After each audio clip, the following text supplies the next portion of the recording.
থাকে যে আমরা এলজিডিকে সংস্কার করতে চাই এবং অতীতের সব আলোচনা নির্ভর করে আমরা নতুনভাবে এলজিডিকে পালন করতে চাই। আমাদের এমএলএসএস থেকে শুরু করে প্রধান পর্যন্ত আমরা একটা পরিবার, এলজিডি পরিবার।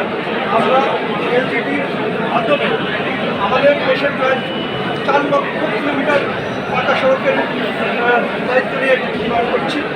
এখানে 2 লক্ষ মিটার পাকা সেতু এবং কালভার্ট নির্মাণ করছি। আমরা অন্যান্য প্রাথমিক বিদ্যালয় ভবনগুলো উন্নয়ন করছি, অধিদপ্তরের কাজ করছি, মুক্তিযোদ্ধা মন্ত্রণালয়ের কাজ করছি।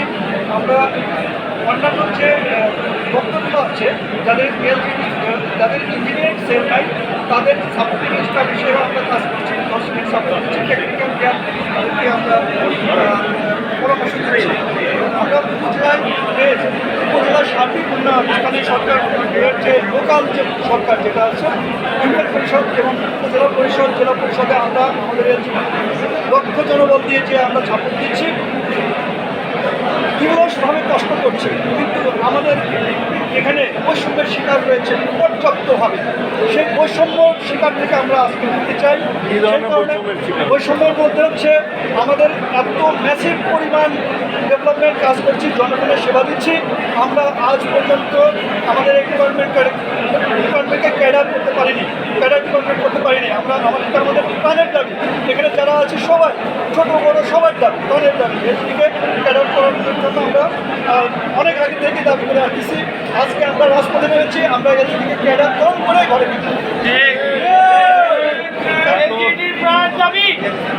এতদিন আমরা সেই সুযোগ পাই নেই। আমাদের স্বাধীন চিন্তা চেতনা এবং স্বাধীনভাবে কথা বলার সুযোগ পাই নেই। আমরা রাজনৈতিক দল দ্বারা এবং মাসলম্যান দ্বারা, আমলা দ্বারা এখানে নিয়ন্ত্রিত ছিলাম।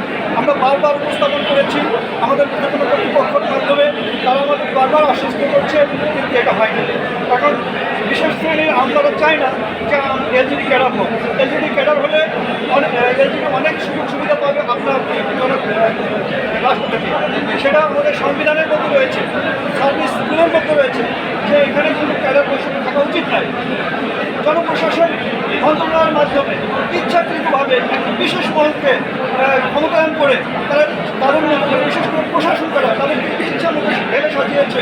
এখানে প্রকৌশলী রাজনীতিগৃহীত এবং বিশেষ করে এই দেশের সবচেয়ে বড় প্রতিষ্ঠান, বৃহৎ প্রতিষ্ঠান এলজিডি এখানে নিগৃহীত।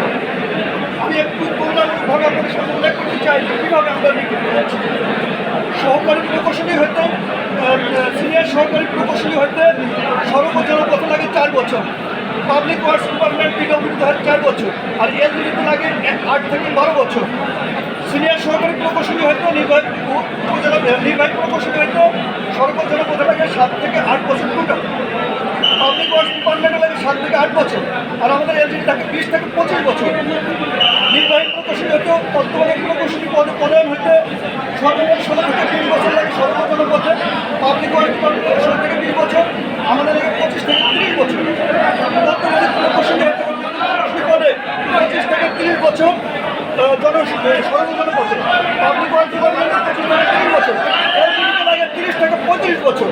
অতিরিক্ত প্রধান প্রকৌশলী সর্বজনপথে লাগে 25 থেকে 30 বছর, পাবলিক ওয়ার্কস ডিপার্টমেন্টে থেকে 25 থেকে 30 বছর, আর এলজিডি থেকে 30 থেকে 35 বছর।